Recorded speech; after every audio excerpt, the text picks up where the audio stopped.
Hello you guys, happy Halloween. Welcome back to the Maz channel. Thank you very much for tuning in.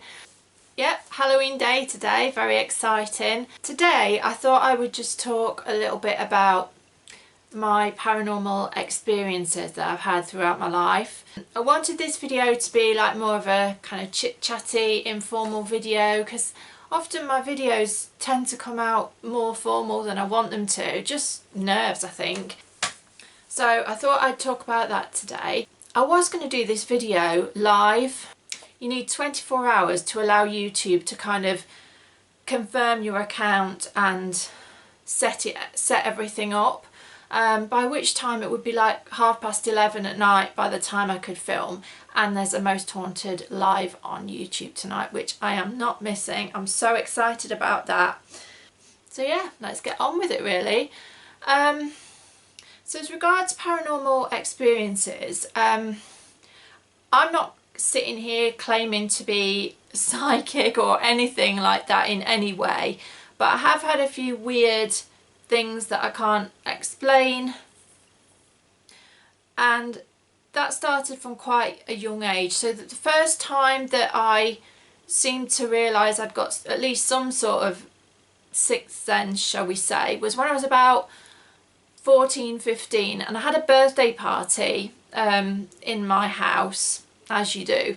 Actually, that's probably a bit sad when you're that age, but I had a friend who was really into like crystal balls, tarot cards, all that kinds of thing, and we were like, oh, I wish you'd brought your crystal ball to the party. And she said, well, you can do the same thing with a glass of water. Just put a glass of water in the middle of the table, turn the lights off, and then have everybody around the table looking into it, and it serves the same purpose. So I was like, okay. So we did that, and someone came up with a bright idea to look up the national lottery numbers. Now, actually, I don't think you're supposed to use this kind of thing for personal gain, so I would never do that again. But all my friends were around this table looking up the lottery numbers and trying to see lottery numbers. And I happened to see 4 different numbers throughout the night, and a few of my friends were seeing other numbers, and my friend who was sat in the background was writing them all down. She was too scared to participate, but she was writing them all down, and she went home and she put the numbers on the lottery, or her mum and dad did. And it turned out that all 4 numbers that I saw all came up in the lottery that week, and they won like £92, but no one else's numbers that they'd seen actually came up. So that was quite freaky. Another time, the same friend and a group of others were playing with a Ouija board. Now, I did not want to participate in that, but I was kind of stuck there. So I just sort of sat in the background watching, and it spelled my name out. I don't know what the message was, but anyway, that was that. So yeah, it was quite a young age where I seemed quite susceptible to that kind of thing. And then I didn't really have particularly any more experiences, other than like smelling the scent of one of my grandmas after she died, until my grandfather died. And yeah, the weirdest thing was the night that we lost him, he was a builder by trade, and we heard the tapping of a builder's cement trowel on the brickwork outside our house. Now, he helped build our extension years ago, and I heard this and I thought, that just sounds like a brick trowel tapping on the bricks outside our house. And it was the middle of the night, I was in bed, and the next morning my dad went to my mum, not knowing what I'd heard, and said, I heard my dad's trowel tapping on the bricks outside at night last night. And my mum just went white because I'd heard the exact same thing. And I also heard extensive tapping in the bedroom, and yeah, we had some paperwork of my granddad's that was important at the time, and the tapping got very, very loud right in the vicinity of his important paperwork. So that was weird. And then yeah, this is when the sort of communication came in, perhaps, where I think they call it clairaudience, which is where it's clairvoyance is where you see things, clairaudience is where you hear things, there's clairsentience as well, which is where you feel things. But there was one particular day where my dad was lost in a town. He needed to find this particular place and he was getting quite frustrated, and he rang my mum, and I just, for some reason, imagined asking my grandfather where it was my dad needed to go. And I said in my head to myself, like, where is it, Grandad? Don't know why. And I heard his voice in my head say, it's opposite Bowling Green. And when my dad got home, he said, oh, I found the place okay. And I said, was it opposite a Bowling Green? And he said, yes.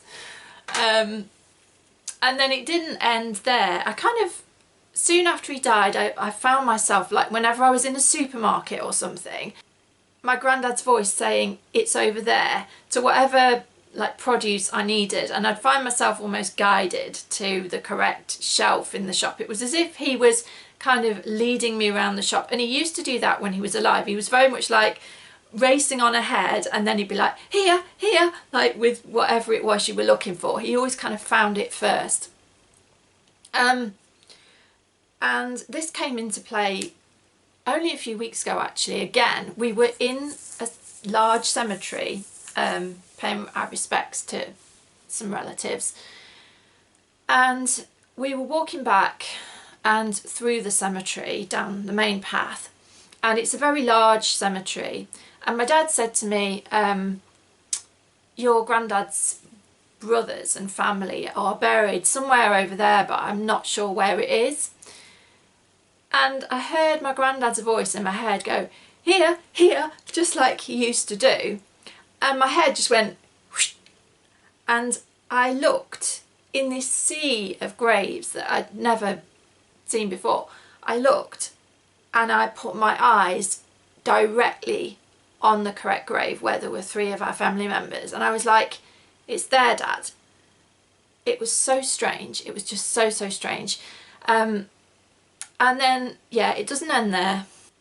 The other weird things have been through dreams. So one night, it was around the time that one of my cousins was getting married, and I dreamt that my grandfather came to our back door, knocked on it, I answered it. He was there in full tuxedo with a buttonhole flower here, which is, you know, traditional weddings over here, they wear like a flower, ready to go to the wedding. And my dad's car in my dream was parked on our drive, which it often is. Whenever he has to fix it, he parks it further down the drive. And my granddad brought me outside.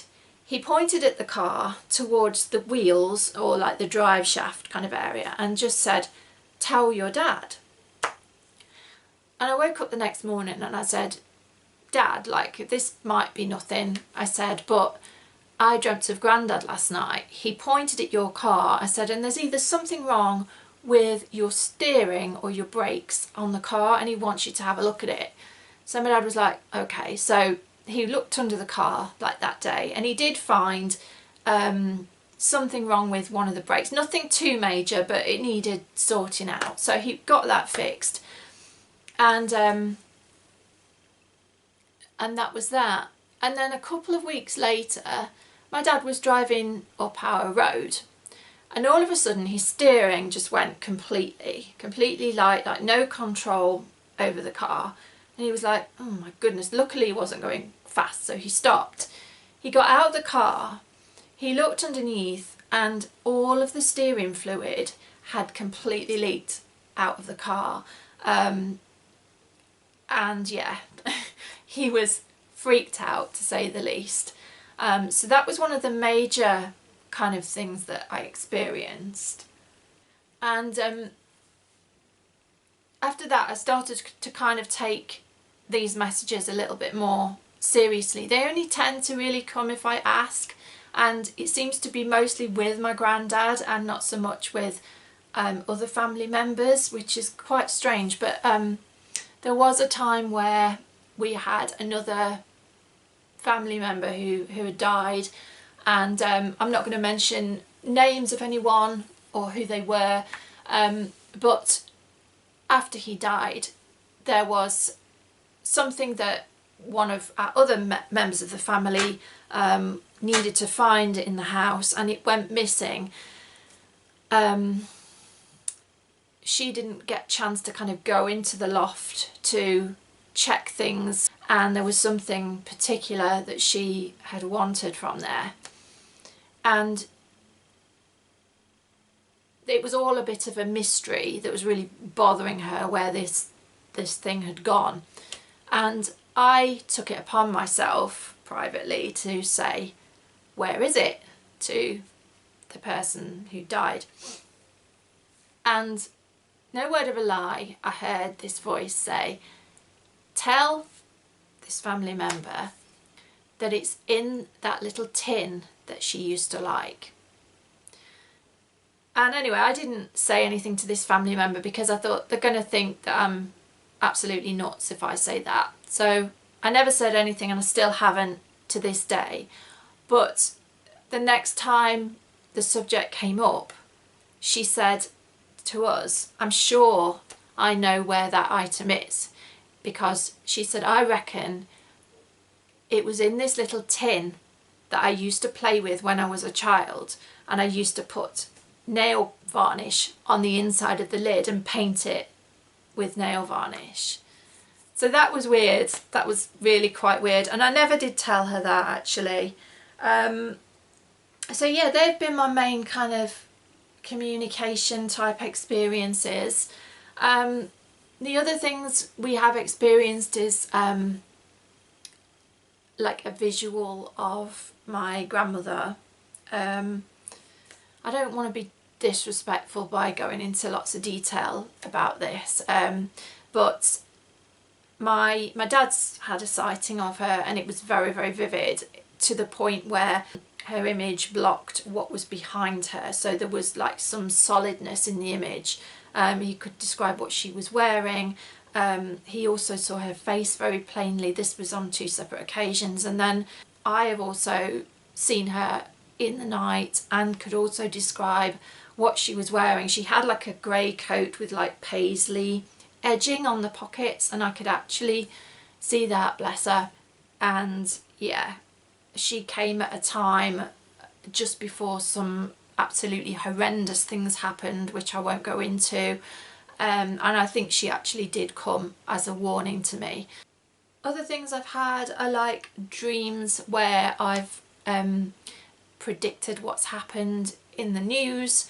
So for example, the Twin Towers, the day that they came down, I'd had a dream that morning, a few hours before I'd woken up, where I saw a tower collapsing, and it was kind of a hybrid between the tower that collapsed, but on the top of it was like an air traffic control tower, like a diamond shape, you know how they have those on the top of the air traffic control towers, and that's what collapsed, which is quite weird considering the plane element to that story. That was just horrendous, but that happened. Yeah, just really strange things. After we lost my dog, myself and my dad were out taking a imprint of her from the garden using plaster of Paris. We weren't having much success with it because it had rained, and we should have done it sooner, and it was dark, and we'd just been doing that, and we came in from the garden into the kitchen. There was a mat on the floor which had been hoovered and washed and hung out on the line, so it had been completely clean. You know, my dad's always hoovering, so, and there was a lock of my dog's hair in the middle of this rug, like as if it had just been cut neatly with scissors. And I did take that to mean that she was safe and she was okay, and she was letting us know. And this was just, you know, a week after we'd lost her. So yeah, very strange things that I can't explain. The only other things I've experienced where things have kind of felt creepy are, we once stayed at a caravan site many years ago now in a place called Oban in Scotland, and it was beautiful. It was the most lovely view. It was kind of on a cliff edge and you could look out over the water and the mountains, and I just remember having this horrible feeling, and I've never had it before or since anywhere else, just this feeling that we weren't safe whatsoever. It was broad daylight, there was no reason to think that we weren't safe. It wasn't particularly lonely, there were other people around in caravans.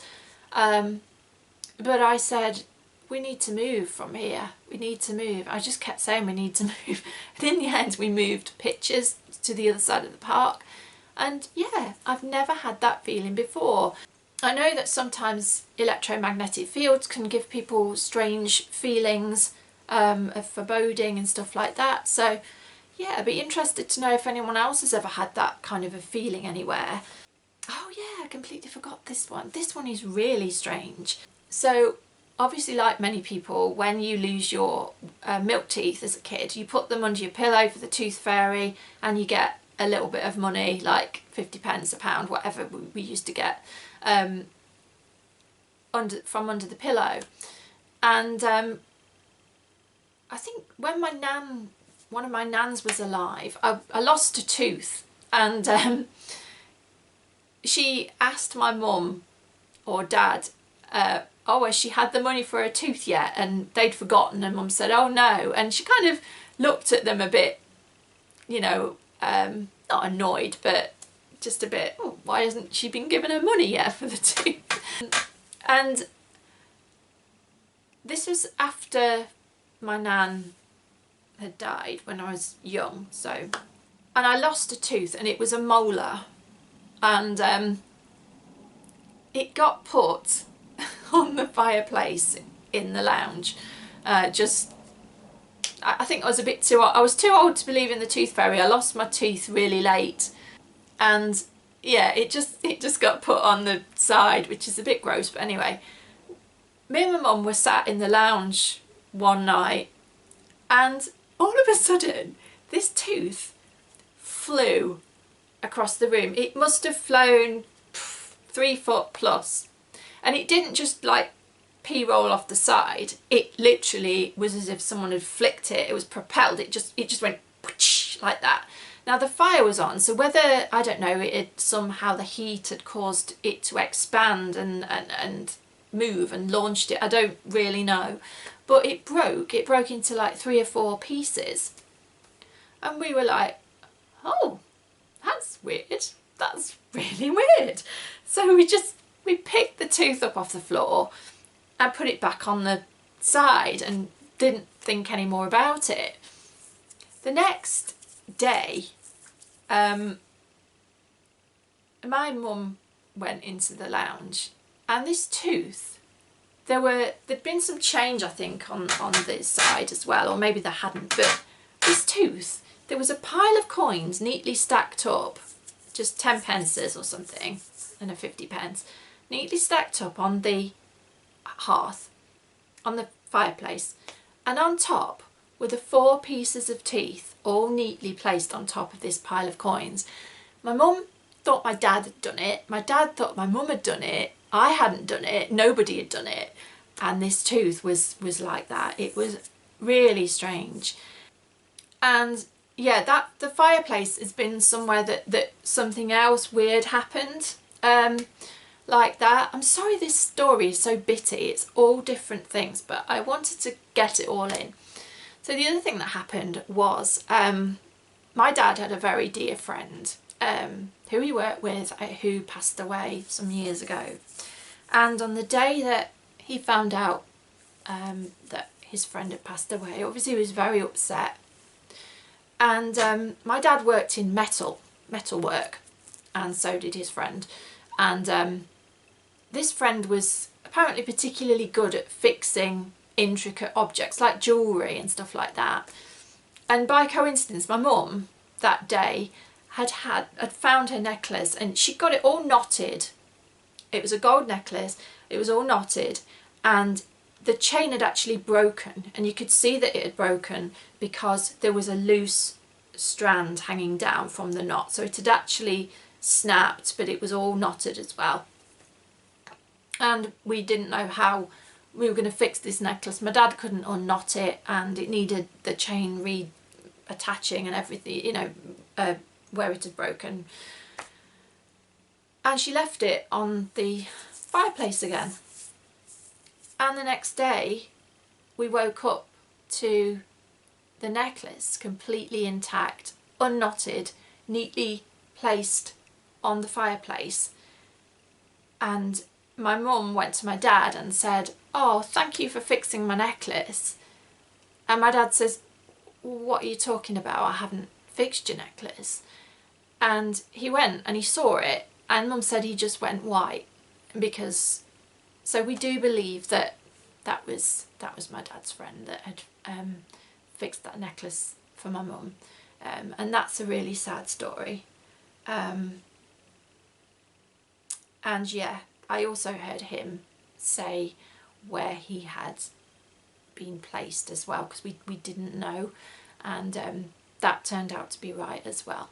It was a river, and yeah, that was strange.